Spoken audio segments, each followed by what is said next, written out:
Hello everyone, it's me, Private Line, and today I'm going to be talking about the new combat system in Build 41, and I'm going to be dropping down some rules and tips that I like to personally follow, and hopefully it'll help you guys out. Now, Build 41 changes a whole lot about the game, all the mechanics and that, but mostly it's affected the combat system a lot. Old strategies that were useful in Build 40 no longer work in Build 41, so, I just like to share a couple of things that I do, and maybe it'll help you guys out too. This is not a survival guide, so this is going to be almost strictly combat focused. So if you want a good survival guide, I'm sure you can find other guides out there, but this is going to be all combat oriented. Anyways, let's get started. One more thing to clarify, the new combat in Build 41 has been changing a lot, so I don't know how long this is going to remain authentic and useful, but hopefully some tips do remain, and some of the ideas that I will convey in the video will still stand true to the test of time. But if there's anything significant that happens to the combat, I will be updating my video, as I'm a big fan of mastering the combat in this game. I will also be using the newest zoom build because it's nerfed the animation cancel, which basically allowed a player to cancel with a very heavy weapon like a wood axe and completely wreck town. But I just wanted to say this really quick, just to get that out of the way, that I don't know how well this is gonna do later on in the game's development, because things always change. Anyways, let's actually get started to the guide now. Now, before we hop into the actual game, the best place to start off for an effective combat character is a character creation screen. Now, I will be using no perks or stat increases during my actual gameplay just to show you can be done with everyone, but if you want easier experience, perks are definitely nice. Some of my most important ones are definitely athletic, which allows you to fight longer and just kill more zombies without getting tired as much.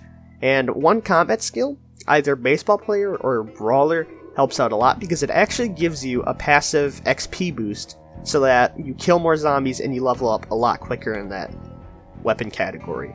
Stout and strong are very nice in my opinion, but if you're not a big fan of it, you don't really need it. You can still do the same thing without any of those. Negatives, you choose what works for you. Some professions that I like to take when I go combat is veteran, construction worker, or burglar. Okay, now we're actually going to get on to my 5 rules when I fight zombies in Project Zomboid. Now, in my opinion, rule number 1, which is the most important in my opinion, is to always be on your feet. A standing survivor is likely a dead survivor. Whenever you engage in combat, make sure you're strafing or walking backwards while swinging at the zombies at all times. When you strafe or walk backwards while swinging, you put a lot more distance and are able to cover more distance behind you while you're fending off a group of zombies. This is probably the most important rule, and definitely the one thing you should take out of this when you do fight zombies.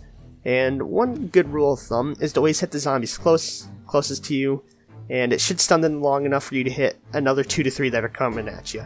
Now, when things get a little bit bad, just for walking and swinging backwards, you always want to make sure before you turn, especially when you're starting off. Now, you can walk away, but I do suggest jogging away.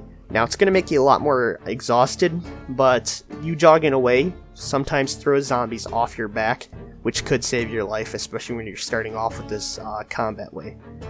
Also, one really important thing, which is what they added in the nerf, is that when you do hit a zombie, make sure you finish your whole swing animation, because if you try and cancel out your animation before your character is done swinging, you'll get a debuff which will make your turn very slow, which could mean certain death.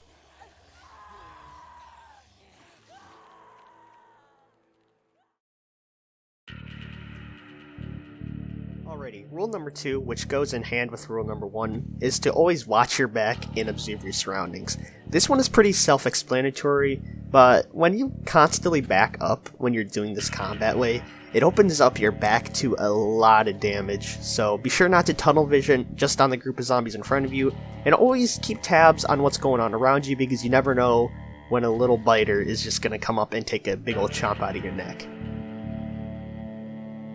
Rule number 3 is to know your weapon. Experience with the swing speed and range of many different types of weapons, and especially the ones you want to get good with, is going to be crucial in order for you to really get good with the combat. Because whiffing is bad. That whiff could make you miss just enough and get ripped apart. So one thing that I always recommend is to just experiment and, just throw away games, maybe put in debug mode or use Necroforge and just play around with the weapons, fight zombie hordes until you get a feel for the combat and the weapon that you really want to use.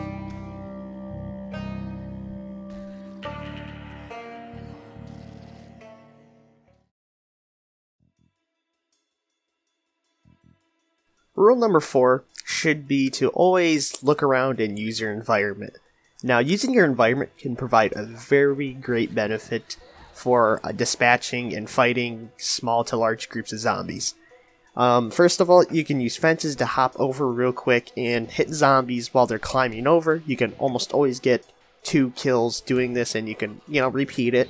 So fences are very great. They're not as risky as training the zombies and walking back and hitting them. So that's also good too. Windows are basically the same as fences, but they are a lot more risky as they are indoors and not in an open area, but you still can pull it off using windows, and going through buildings and homes is a great way to lose zombies too. Trees also are pretty underused, especially with their purpose. You can easily run into the forest, hop around, and lose quite a few zombies and try and break apart the larger group or even small horde into smaller groups that you can take on individually. Now the thing is about trees is that they will encumber you too, so make sure to bob and weave in between the trees if you're going to go into the forest, and make sure that there's an open field or an open area nearby for you to get out and actually train up again. Because the best thing about trees is that once you go into it, it slows you down, and it also blocks your line of vision, so it's really easy to lose zombies inside these little patches of forest. So always got to think smart and use your environment to your advantage. Last but not least, rule number 5, which is to know when to stop. Knowing your limits and learning your limits in test games is always very great to know. So you don't want to pick a fight with more than, I'd say, 7 zombies in a max, unless you're, just playing a throwaway game where you're just fighting to fight. Though running is just as viable, if not even more better of an option than fighting most of the time. Anyways, here's some extra little bits that I find pretty nice that are not a part of the 5, but are pretty important as well. Shoving is also a very great thing that I forgot to mention to any of the rules, but shoving is great for pushing zombies out of the way, and especially because shoves are very quick and they almost always push a zombie down to the ground. It's a great way to combo it with your actual weapon sword. I also want to talk about some of the pros and cons of each of the weapon categories, just to give you guys a little bit of an idea of what you want to really go for. In my opinion, I'm a big fan of the two-handed blunt and blade weapons because they have good range and stopping power, but they do have some slower animations that could get you killed, and they are definitely a lot harder to come by and a lot more difficult to obtain early game, so there's a con for that. Another one that's pretty nice that I really like too, but am not the biggest fan of, are short blunt and blade weapons. Now these are great secondaries. They have a pretty short range, but they're great for ground and pound, and they also have the fastest animations, so you won't have to worry about getting slowed down due to a debuff when you walk away after you hit a zombie. Also, they're very common and easy to find, so there's that too. Knives are also a great secondary, but they require very close proximity, and they are only for small groups, as the insta-kill animation could get you killed if you're fighting more than 3 zombies and the other 2 are not on the ground. Now, spears, there's definitely a bigger learning curve, but a lot more payoff in the late game. They have a very great kill ratio, and once you get those insta-kill animations down pat, you are going to be a killing machine. But they have a very weak durability to start off with, and they also have very slow grounded pounds.